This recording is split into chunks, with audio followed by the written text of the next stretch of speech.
পক্ষবর্ধিনী মহাদ্বাদশী। নমস্কার বন্ধুরা, ধর্মীয় ব্রতমালার নতুন একটি পর্বে আপনাদের সকলকে স্বাগত জানাই। আজকের পর্বে থাকবে পক্ষবর্ধিনী মহাদ্বাদশী ব্রত মাহাত্ম্য কথা। অমাবস্যা কিংবা পূর্ণিমা সম্পূর্ণ হয়ে প্রতিপদে কিছুমাত্র থাকলে তার পূর্বের দ্বাদশী তিথি হয় পক্ষবর্ধিনী মহাদ্বাদশী। এই অবস্থায় একাদশীর দিন উপবাস না করে দ্বাদশীতেই উপবাস করতে হয়।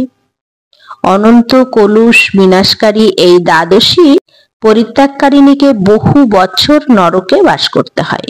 যে মাসে পক্ষবর্ধিনী হয় শ্রীহরির সেই মাসের নাম অনুসারে তাকে ভক্তি সহকারে পূজা করতে হয়।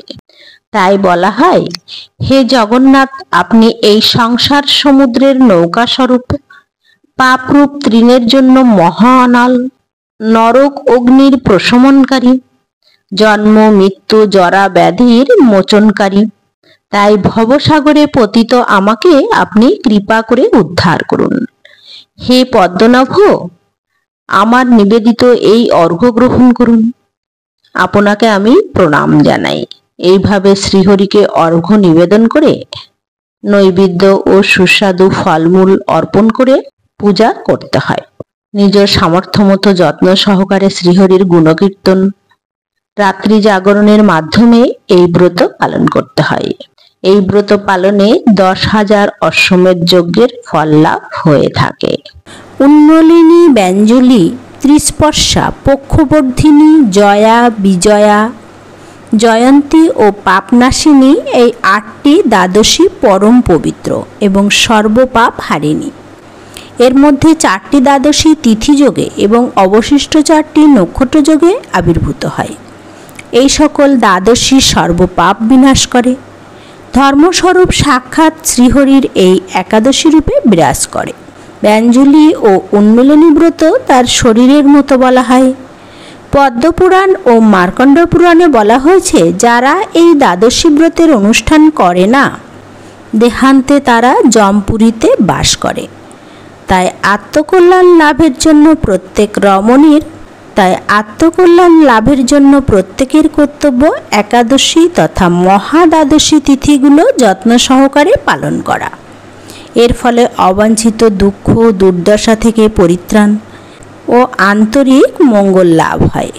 এছাড়া হরিভক্তি বিলাসে শ্রাবণ দ্বাদশী এবং গোবিন্দ দ্বাদশী নামে আরও 2টি দ্বাদশীর উল্লেখ আছে। পক্ষবর্ধিনী দ্বাদশীর মাহাত্ম্য কথা। অমাবস্যা কিংবা পূর্ণিমা সম্পূর্ণ হয়ে প্রতিপদে কিছুমাত্র থাকলে তার পূর্বের দ্বাদশী তিথির নাম পক্ষবর্ধিনী মহাদ্বাদশী। এই অবস্থায় একাদশীর দিন উপবাস না করে দ্বাদশীতেই উপবাস করতে হয়। অনন্ত কলুষ বিনাশকারী এই দ্বাদশী পরিত্যাগকারীকে বহু বছর নরকে বাস করতে হয়। যে মাসে পক্ষবর্ধিনী হয় শ্রীহরির সেই মাসের নাম অনুসারে তাকে ভক্তি সহকারে পূজা করতে হয়। হে জগন্নাথ, আপনি এই সংসার সমুদ্রের নৌকা স্বরূপ, পাপরূপ তৃণের জন্য মহা অনল, নরক অগ্নির প্রলয় শমনকারী, নরক অগ্নির প্রশমনকারী, জন্ম মৃত্যু জরা ব্যাধির মোচনকারী।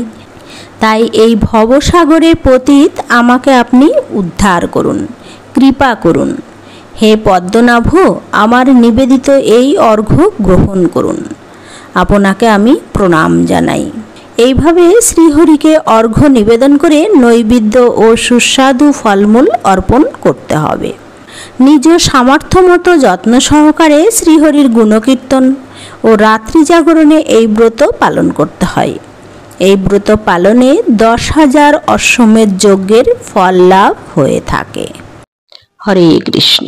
শুভকামনায় নমস্কার।